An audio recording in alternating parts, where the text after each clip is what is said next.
आज हम जिस मूवी को एक्सप्लेन करने जा रहे हैं उसका नाम है ग्रीनलैंड।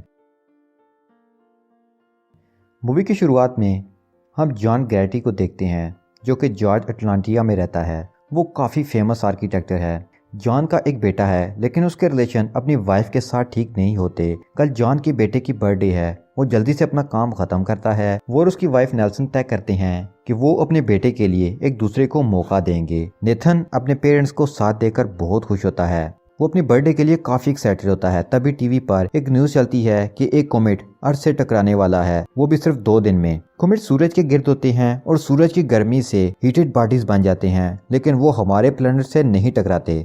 ये कॉमेट निज़ाम शमसी के दूर दराज इलाकों से आते हैं और हमारे सूरज और जमीन से बहुत ही दूर से सूरज के गिर्द चक्कर लगाकर वापस चले जाते हैं, लेकिन ऐसा कभी नहीं हुआ कि वो जमीन से कभी टकराए हों। टीवी, रेडियो, सोशल मीडिया पर हर जगह पर यह न्यूज थी कि 2 दिन में कॉमेट जमीन से टकराने वाला है। लोग इस बात को इतना सीरियस नहीं लेते। वो समझते हैं कि इसका इम्पैक्ट ज्यादा पावरफुल नहीं होगा। जॉन अपने बेटे को बर्थडे शॉपिंग के लिए मॉल लेकर जाता है। वहाँ वो देखता है कि बहुत सारे जेट्स फ्लाई कर रहे हैं, लेकिन जॉन इस बात को इग्नोर कर देता है और शॉपिंग करने लगते हैं। तो तभी थोड़ी देर बाद उसे गवर्नमेंट की तरफ से एक ऑफिशियल मैसेज आता है और उसके बाद एक कॉल आती है जिसमें प्री रिकॉर्डेड मैसेज होता है, जिसमें से बताया जाता है कि उन्हें एक सेफ शेल्टर के लिए सिलेक्ट किया गया है। उन्हें एक मिलिट्री बेस पर पहुंचना है जहां से उन्हें एक सीक्रेट बेस तक ले जाया जाएगा।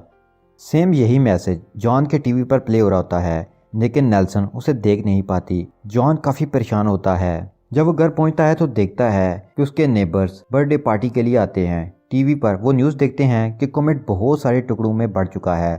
सबसे बड़ा टुकड़ा 2 दिन बाद वेस्टर्न यूरोप से टकराएगा, जिससे इंसानी जानों को खतरा है। सब काफी डर जाते हैं। फिर एक फ्रेगमेंट बरमूदा ट्रायंगल में गिर जाता है। टीवी पर तो उसका कोई इम्पैक्ट नहीं दिखाया जाता, लेकिन जॉन जब बाहर निकलता है तो वो काफी सारे परिंदों को देखता है। फिर एक स्ट्रेंज वेव आती है और घर के शीशे तोड़ जाती है। ये सब तबाही एक छोटे टुकड़े से हुई थी। उसके बाद सब परेशान हो जाते हैं। 2 दिन में इस तरह के कई फ्रेगमेंट टकराएंगे।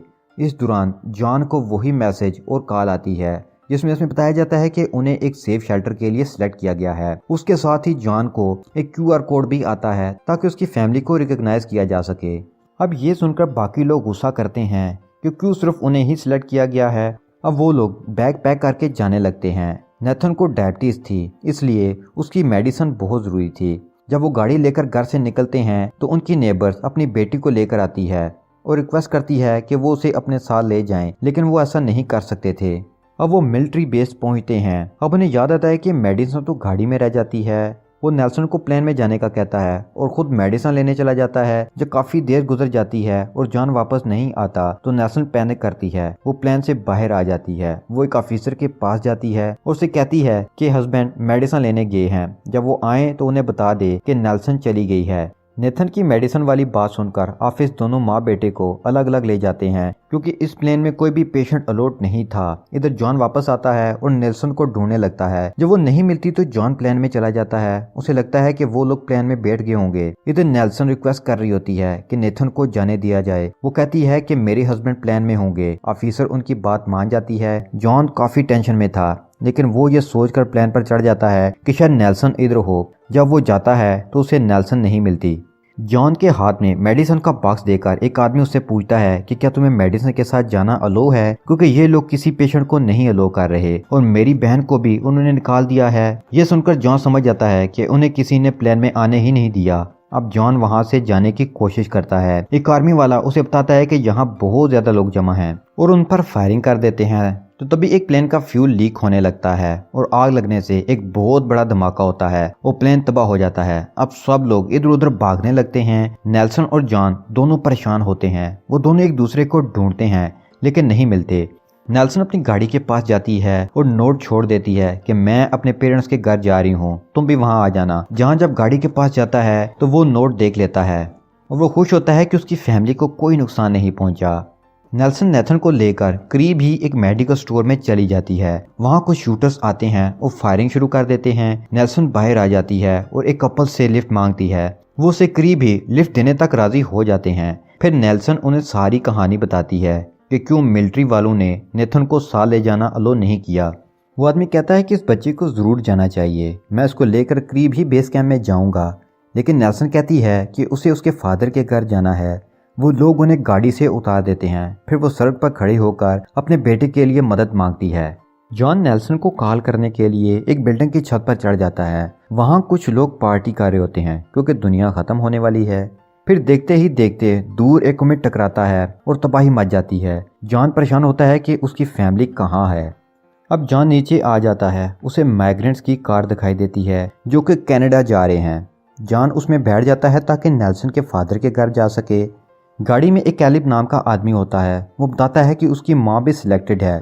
वो एक आर्मी डॉक्टर है। गवर्नमेंट को पहले ही पता था कि कोई गड़बड़ है, इसलिए उन्होंने लॉटरी सिस्टम निकाला। कैलिब के कुछ दोस्त पायलट हैं। उन्होंने ही जेट्स को फ्लाई होते हुए देखा और उन्हें ट्रेस किया। असल में यूएस आर्मी ने कुछ बंकर बनाए हैं और वहीं पर सबको लेकर जा रहे हैं। लोगों को उनके प्रोफेशन के हिसाब से सिलेक्ट किया जाता है। जॉन एक आर्किटेक्ट है और कमेट टकराने के बाद जो तबाही होगी, दुनिया को फिर से बिल्डिंग्स और टावर्स बनाने होंगे, इसलिए जॉन को सिलेक्ट किया गया।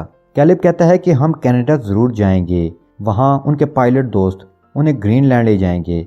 पता नहीं वहाँ आर्मी उन्हें एंटर होने देती है या नहीं, लेकिन वो जरूर जाएंगे। वो जॉन को भी साथ चलने का कहते हैं, लेकिन वो इनकार कर देता है। अब कुछ लोग जॉन पर अटैक करते हैं क्योंकि वो सिलेक्टेड था। अब फाइट में कैलिब भी आता है और मारा जाता है। दूसरी तरफ वो पागल आदमी अपनी बीवी से कहता है कि हमें जान बचाने का दूसरा मौका मिला है। वो मिलिट्री बेस तक पहुंच जाते हैं और कहते हैं कि देखो, इसके हाथ में स्ट्रिप है, हमारी स्ट्रिप कहीं खो गई है, ये हमारा बेटा है। लेकिन नेथन रोते हुए कहता है कि ये मेरे पेरेंट्स नहीं हैं, उन्होंने मुझे किडनैप किया है। उसके बाद नेल्सन लिफ्ट लेकर इस कैंप में पहुंच जाती है। मिलिट्री वाले नेथन को लेकर मिसिंग कैंप में चले जाते हैं। नेल्सन कैंप में आती है और मिलिट्री सोल्जर से नेथन के बारे में पूछती है। एक मिलिट्री वाला उसे मिसिंग कैंप में ले जाता है। वहाँ नेल्सन को मेडिसिन वगैरह दी गई थी। नेल्सन अपने बेटे से मिलकर बहुत खुश थी। एक नर्स आती है और कहती है कि हम आपको फैमिली कैंप में भेज देंगे, लेकिन नेल्सन मना कर देती है और कहती है कि मुझे वालिदैन के घर जाना है। वो नर्स उनके लिए गाड़ी का इंतजाम करवाती है। इधर जॉन रैंडम घरों में घुसता है, पानी पीता है। वो रास्ते में होता है। टीवी पर न्यूज चलती है कि कॉमेट को अर्थ से टकराने में कुछ घंटे रह गए हैं। जॉन वहीं से गाड़ी लेकर नेल्सन के फादर के घर पहुंच जाता है, लेकिन नेल्सन और नेथन वहां नहीं होते। नेल्सन के पेरेंट उसे बुरा भला कहते हैं। तभी नेल्सन की कॉल आती है। वो कहती है कि वो घर के करीब पहुंच चुकी है। वो दोनों उन्हें लेने जाते हैं। वो उनसे मिलकर खुश होती है। वो ये बात मान लेते हैं जो सारी दुनिया के साथ होगा वही उनके साथ भी होगा। तो तभी जॉन को कैलेब की बात याद आ जाती है कि कनाडा से आज रात की आखिरी फ्लाइट है जो ग्रीनलैंड ले जाएगी। नेल्सन जाने के लिए एग्री हो जाती है। नेल्सन के फादर जाने से इनकार कर देते हैं। वो अपना आखिरी टाइम अपने दोस्तों के साथ गुजारना चाहते हैं। वो लोग ऑलरेडी नॉर्थ में थे। उन्हें कनाडा जाने के लिए ज़्यादा वक्त नहीं लगता। रास्ते में बहुत ट्रैफिक थी। वहाँ कुछ फ्रैगमेंट गिरते हैं और लोग मरने लगते हैं। गाड़ियाँ ब्लास्ट हो जाती हैं। वो लोग खौफजदा होकर गाड़ी जंगल की तरफ ले जाते हैं। वहाँ भी काफ़ी ट्रैफिक थी। गाड़ी को आग लगी हुई थी। इसमें कुछ लोग फंसे हुए थे। जॉन उनकी हेल्प करता है और वो लोग दूसरी गाड़ी लेकर कनाडा की तरफ निकल पड़ते हैं। 5-6 किलोमीटर के डिस्टेंस के बाद वो लोग उस टाउन में पहुंच जाते हैं। वो देखते हैं कि आखिरी प्लेन भी टेक ऑफ करने वाला है। जॉन गाड़ी को सीधा रनवे पर ले आता है। पायलट जहाज से बाहर निकलकर आर्गुमेंट करने लगता है। वो उन्हें जहाज में बिठा लेते हैं। अब अगली सुबह वो ग्रीनलैंड पहुंच जाते हैं। वो देखते हैं कि दूर एक फ्रैगमेंट अर्थ से टकराता है। वेव्स इतनी शॉकिंग होती हैं कि उनका प्लेन क्रैश हो जाता है। वो लोग एक पहाड़ी पर चढ़ जाते हैं। वहां से उन्हें एयरबेस का एक बंकर नजर आता है। वो वहां से फिर मिलिट्री को सिग्नल भेजते हैं। वो उन्हें लेने के लिए ट्रक भेजती है।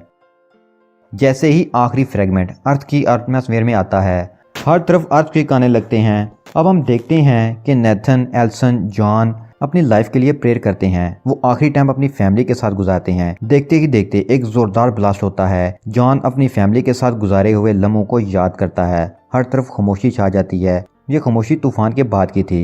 अब सारी दुनिया खत्म हो चुकी थी।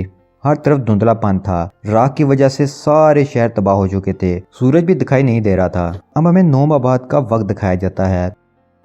अब राख सेटल होने लगती है। उसके बाद बंकर का डोर ओपन किया जाता है। लोगों को धुंधला सा सूरज दिखाई देता है। बंकर के सभी लोग सेफ थे। जब वो बाहर निकलते हैं तो देखते हैं कि सिर्फ बर्ड जिंदा बचे हैं। अब अर्थ को दिखाया जाता है। जहाँ फ्रैगमेंट गिरे थे वो जमीन के से अभी भी ग्लो कर रहे थे।